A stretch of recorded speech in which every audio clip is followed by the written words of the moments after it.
What's going on, guys? It was Buffalo Bob, and hope you're doing well. And happy Tuesday. And we were just within a day from the Bills' massive 23-20 victory over the New York Jets in Week 6 of the 2024 NFL campaign. And I guess some of you probably know about the Jets' ordeal, saying after they lost to the Minnesota Vikings in London the week prior, they fired Robert Saleh. Jeff Ulbrich is the interim head coach. Nate Hackett stays on board. It's just been a disaster. And then after the game against the Bills, they make the big trade for Davante Adams. But here's the thing. The Jets were not the only ones in the headlines. The other team that was in the headlines was the Buffalo Bills. And, of course, everybody who's been watching games this year knows that ever since the departure of Stephon Diggs, they never really truly had a number one wide receiver. And the prospect of Keon Coleman being the guy so far has not panned out.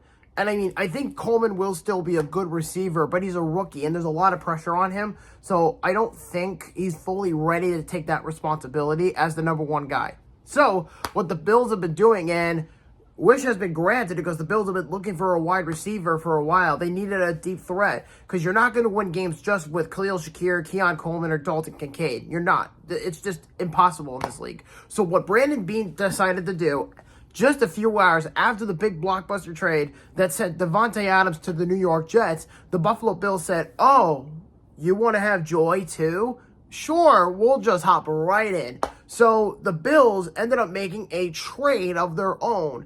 So you basically won up the Jets again. So you not only beat them, you also made them a big splash in the same process as well.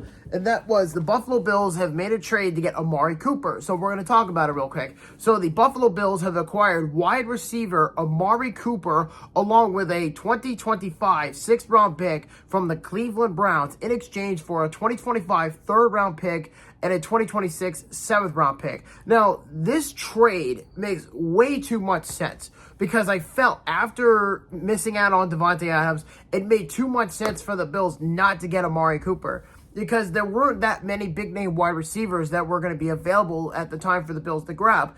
Obviously, DeAndre Hopkins was available, but I think he's gotten to that point where he's just too old and you can't really do it anymore. There's also other big names as well, but I can't really think of any on the top of my head. But there were some available receivers, and Amari Cooper was the one that made the most sense, considering he's a UFA after this year. So the nice thing about this deal is the Bills didn't have to give up too much in terms of assets. Yeah, they gave up a couple of picks here and there, but they didn't have to give up anything major in a deal like Amari Cooper to the Browns. So Cleveland pretty much was like, you know what? We have to grant and respect Amari's wishes. We have to trade him. Trade him to Kansas City for all we cared. Trade him to, the Jets for all we cared. But no, you trade him to the Bills. You trade him to a team that desperately needed a wide receiver. And you go out and you get the best one available that was, a free agent after this year. And Amari Cooper was the best one. Now, statistically, he's one of the few receivers in the league that has consistently had over 1,000 receiving yards within the last 3 years or so. And he's had some shitty quarterback play. You go from in the beginning of the year, because he was drafted 10 years ago by the Oakland Raiders, and you go from Derek Carr to Dak Prescott to Deshaun Watson, now to Josh Allen. So he's already been on 4 teams, and he's been in the league for 10 years, and he's only 30 years old. So Amari Cooper is still in his prime, which is pretty significant if I'm being completely honest.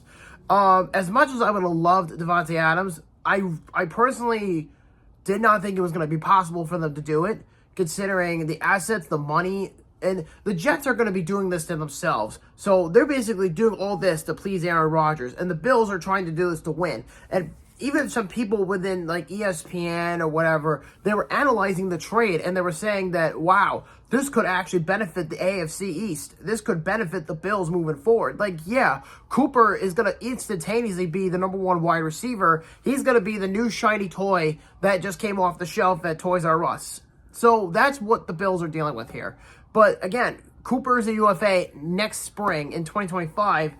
And his contract's not that expensive. So if they choose to re-sign him, then they definitely will talk to him. And they will say, listen, we want to keep you.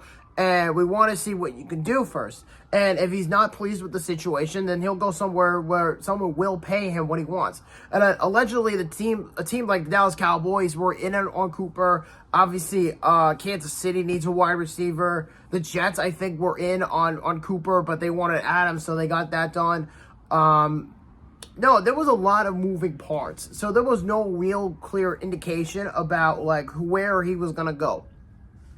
All we knew is that Cooper was gonna get traded, and sure enough, he gets traded to the Bills, and he's gonna be on the team for the rest of the season. So it's pretty exciting, really. So I'm looking forward to what he can do for sure. I hope he can put up the numbers like he did with the Dallas Cowboys with Dak Prescott 5 years ago or so. So that was a really good trade for the Cowboys at the time. I'm hoping that they could do it here as well. So with that being said, I'm hoping for the best, and that's what you can only hope for. So with that being said, let me guys know in the comment section down below. Do you like this trade? Do you hate it?